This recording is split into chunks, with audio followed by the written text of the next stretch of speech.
I rise today to support the Dog and Cat Management Breeder Reforms Bill 2024 and to flag that I will also be introducing some amendments that give this bill some real teeth to stop what all sides of politics have acknowledged are the cruel and inhumane puppy factories, these kennels of shame that we all stand here and condemn.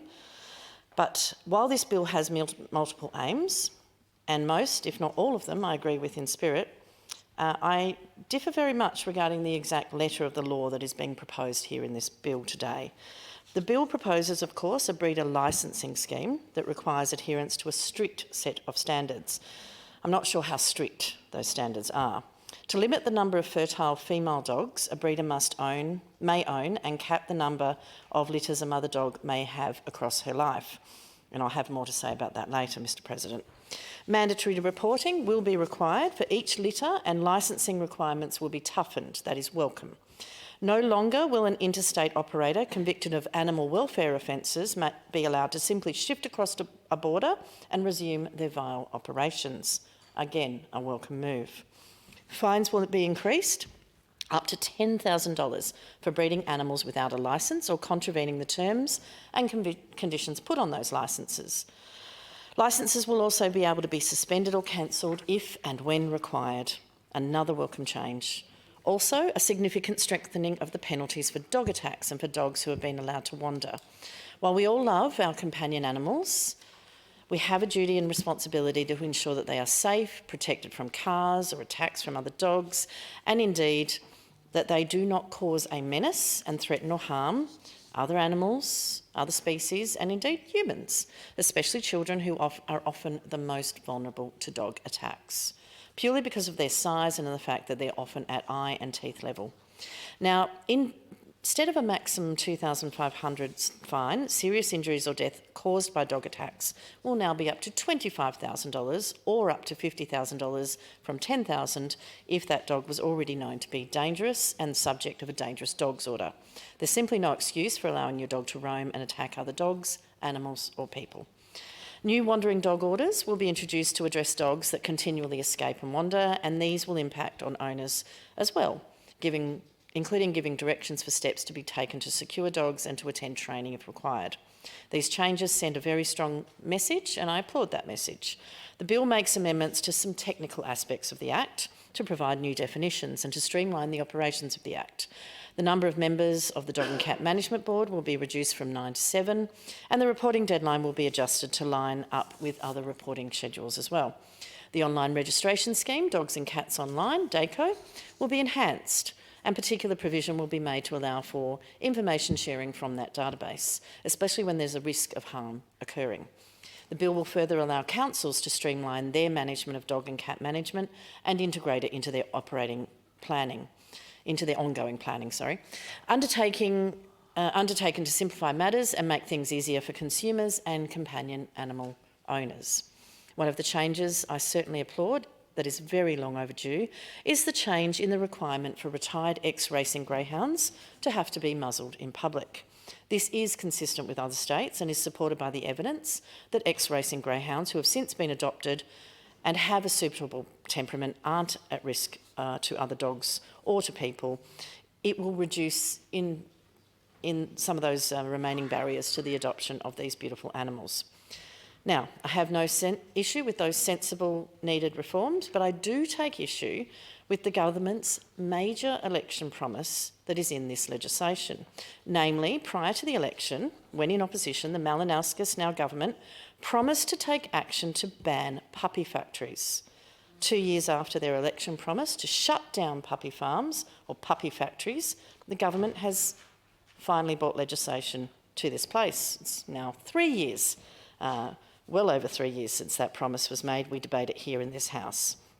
However, what we have before us is a half-hearted attempt to prevent the scourge of puppy factories and intensive puppy breeding. While I commend the government for making a commitment and so publicly consulting on the bill, it's important we critically evaluate the government's undertakings and call out the rhetoric when it is revealed. While on the surface, the government's promises to take action on animal welfare issues within the dog breeding industry sounds good, the devil is again in the detail. Labor's election promise noted a glaring example of intolerable cruelty is the puppy factories, where female dogs are forced to breed year after year and are kept in cages all their lives, crammed in filthy conditions. Labor will eradicate puppy factories and will prevent any such operations setting up in South Australia.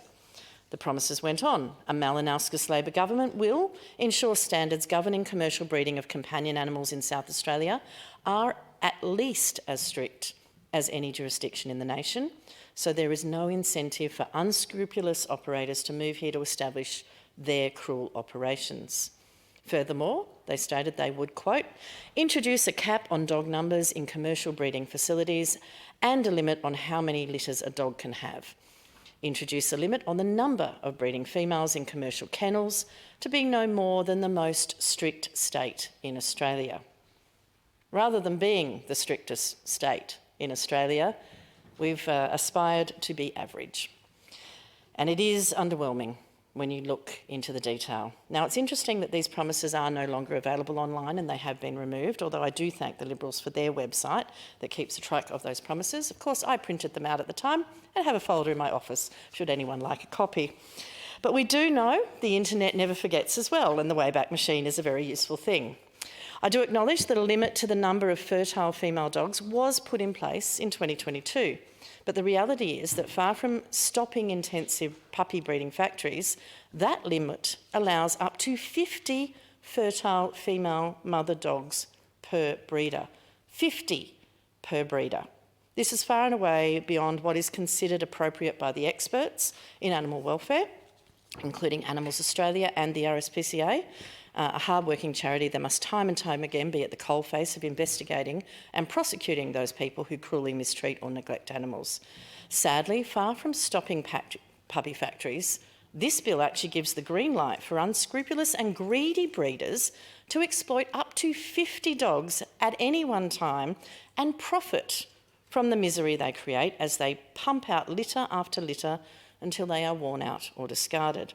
The government bill would see breeders allowed to have up to 50 female dogs, meaning that breeder could produce literally hundreds of puppies every year for profit.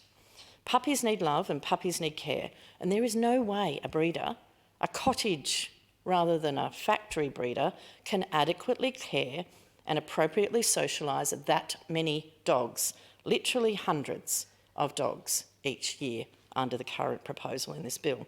As Animals Australia CEO Glenys Ugis noted in her correspondence of the 19th of March this year, 2025, dogs are unique in their need for positive social interaction, stimulation and exercise, and young puppies are especially vulnerable if such interaction is not provided during their formative first months at a facility. What has become clear from the evidence gathered by animal welfare groups over recent years is that large-scale puppy farms, even when operating legally, cannot provide for the individual needs of the dogs. So this breeder reform legislation is important, and it is the best opportunity that we will have to really make a difference to the lives of those mother dogs and their puppies and their eventual owners and those families.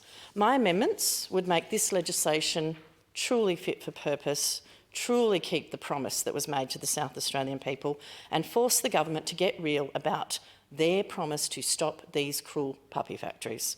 My amendments would limit the number of dogs an individual breeder can have down from 50 to 10.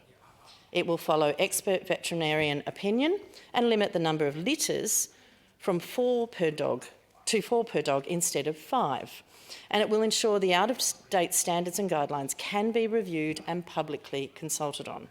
The breeder reform bill here that we have today before this council is a perfect opportunity to get the government to follow through on one of the Ashton inquiry, that greyhound inquiry made by Mr Ashton, key recommendations to ban cruel surgical artificial insemination.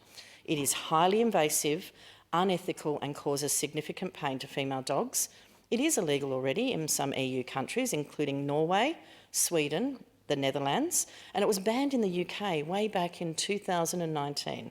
In Australia, Greyhound Racing Australia has committed to its own ban by 2026, But we here in South Australia shouldn't be waiting that long.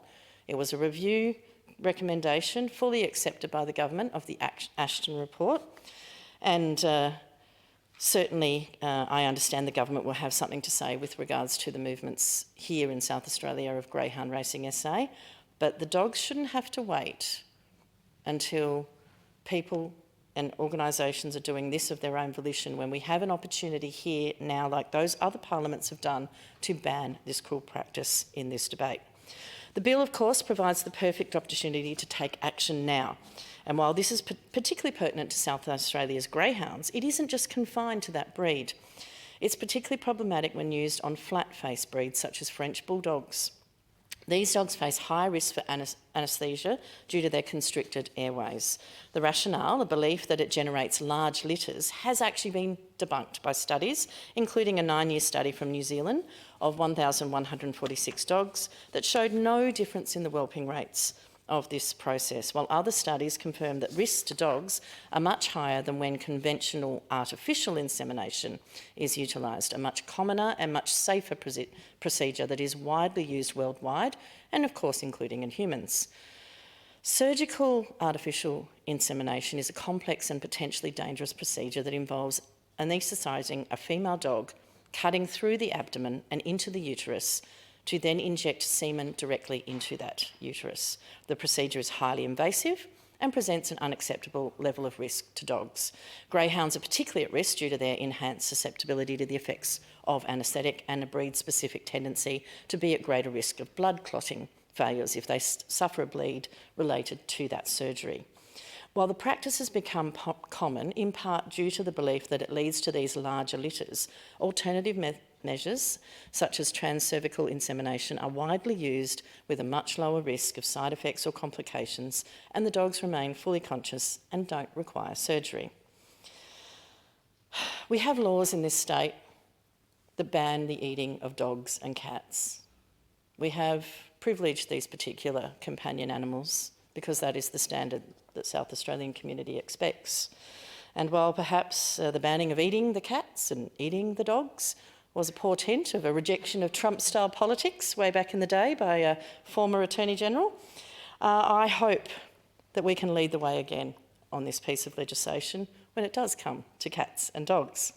Accordingly, I do urge members of this council to consider and hopefully support the amendments that I put forward to the Dog and Cat Management Breeder Reforms Bill 2024 to guarantee that our South Australian laws do the job that we promised the public we would do, meet community expectations that animal welfare is first and foremost the priority, not maximising profits, not supporting greed when it comes to breed, and stopping puppy factories once and for all. In conclusion, I would like to thank the Minister's Office and in particular Emily Gore, her advisor, as well as the Dog and Cat Management Board for their support and briefings, as well as stakeholders such as Animals Australia, the Coalition for Protection of Greyhounds and the RSPCA in particular, and my staff member James Dannenberg, who has put a lot of work into both this bill and into consultation on the amendments that we have that I put before this council. This wasn't a Malinauskas government election promise. We are making good on that promise now. At the time, the promise was to be at least the best in the country, equal to whatever was the best in the country. At the time of the promise, the debate in Victoria was in fact for a limit to 10 of those dogs. During the parliamentary process and during other political machinations, that number went up to 50. So here today we have a number of 50 that is presented in this piece of legislation as the least worst. We can do better, we can aspire higher. Since that debate, New South Wales has now had a debate and has a number of 20. South Australia can lead here and go with the original Victorian aspiration of 10, which abides not only by animal welfare standards and the ability to have properly socialised and treated puppies, as well as a less cruelty for their mothers, but indeed would fit the community expectation of what the Premier meant when he made that promise to truly ban puppy factories.